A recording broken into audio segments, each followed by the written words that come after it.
Désormais, les attaques touchent tout le monde sans distinction de couleur, de culture, de religion.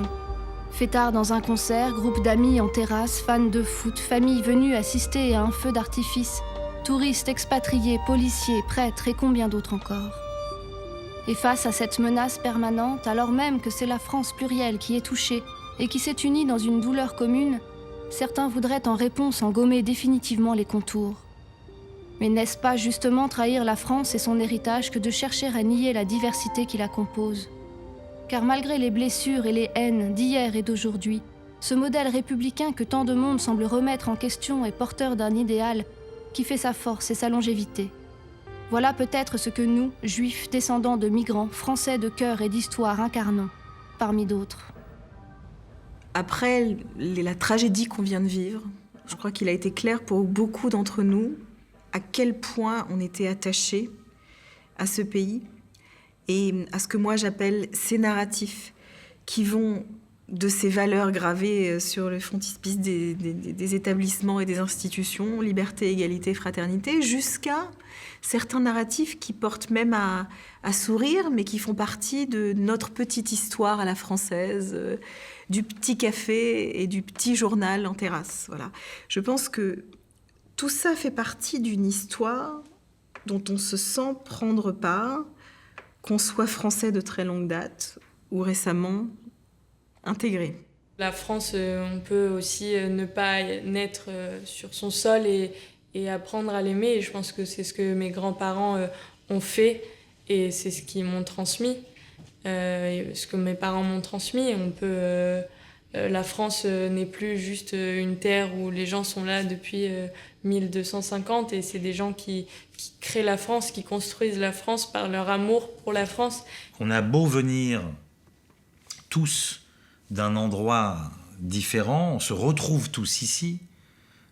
C'est pas par hasard.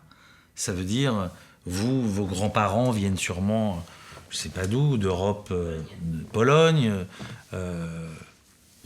les miens d'Algérie, des Français musulmans aussi, d'Algérie, de Tunisie, du Maroc. Il y a des gens qui sont originaires d'Italie, de Pologne, mais on se retrouve en France.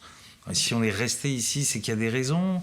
Et donc, c'est pour ces raisons-là qu'on doit être attaché à la France et qu'on doit aimer cette France, quoi. J'étais allé à un concert gratuit à Stalingrad, concert de rap.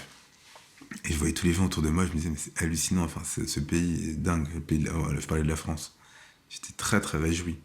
Parce que ? Parce qu'il y avait tellement de gens différents qui se réunissaient. Et en même temps, je chantais tous ensemble. Et, enfin, ça paraît un peu, voilà, un peu joli, quoi. Mais je me disais, quand même, il y a une puissance de la France. Cette puissance-là, la grande puissance de la France, c'est ça, quand même. Il y a la culture, ok. Mais là, maintenant, en ce moment, non, la puissance, c'est le multiculturalisme.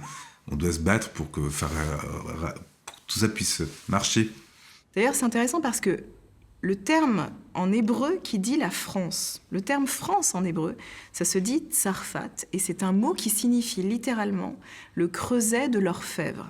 C'est-à-dire le lieu où des éléments et des matériaux se croisent pour s'unir différemment, pour changer leurs propriétés en s'unissant, en se mélangeant. Et moi, j'ai la conviction qu'il faut reconquérir cette idée et ce terme aujourd'hui, dans la France d'aujourd'hui. D'ailleurs, pas que pour les Juifs, bien entendu, mais repenser de quelle manière notre pays est un lieu de creuset, un lieu d'un mélange. Et le propre d'un alliage, c'est qui fait que les métaux sont beaucoup plus forts que dans leur état pur, parce qu'ils ont rencontré l'autre.